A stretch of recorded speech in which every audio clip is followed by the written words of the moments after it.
বহুত ল'ৰা ছোৱালীয়ে সুধিছে যে মামা এডিআৰই ৰিজাল্ট কেতিয়া দিব।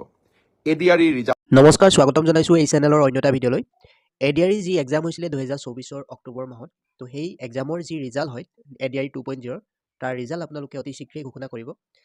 ডক্টৰ হিমন্ত বিশ্ব শৰ্মা ডাঙৰীয়াই জানিবলৈ দিছে যে তেওঁ ফেচবুক লাইভত কৈছিলে ফেব্ৰুৱাৰীৰ শেষৰ ফালে নতুবা মাৰ্চৰ প্ৰথম সপ্তাহতে তেওঁ ইয়াৰ ৰিজাল্ট ঘোষণা কৰিব বুলি জানিবলৈ দিছে। তো আপোনালোকে তেখেতৰ যি মন্তব্য আছিল তো সেই মন্তব্য শুনিব পাৰে। তেখেতে কনফাৰ্ম কৰিছে যে মাৰ্চৰ প্ৰথম সপ্তাহ নতুবা ফেব্ৰুৱাৰীৰ শেষলৈ তেওঁ এই ৰিজাল্ট ঘোষণা কৰাৰ পূৰ্ণ সম্ভাৱনা আছে বুলি কোৱা হৈছে। তো আপোনালোকে তেখেতৰ মন্তব্য শুনি লওক।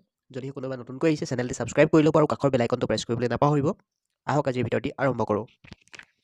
বহুত ল'ৰা ছোৱালীয়ে সুধিছে যে মামা এডিআৰই ৰিজাল্ট কেতিয়া দিব। এডিআৰই ৰিজাল্টটো আমি তৃতীয় আৰু চতুৰ্থ বৰ্গৰ আটাইকেইটা পৰীক্ষাৰ ৰিজাল্ট আমি ফেব্ৰুৱাৰী মাহৰ শেষৰ ফালে বা মাৰ্চ মাহৰ প্ৰথম সপ্তাহতে দিবৰ বাবে আমি চেষ্টা কৰিম। ইতিমধ্যে এই গোটেই প্ৰচেষ্টাবোৰ আৰম্ভ হৈছে আৰু আমাৰ প্ৰচেষ্টা হ'ব যে নিৰ্ধাৰিত সময়ত এইবাৰ আমি প্ৰতিশ্ৰুতি দিয়া অনুসৰি 30,000 নিযুক্তি আমি যাতে সমাপন কৰিব পাৰোঁ।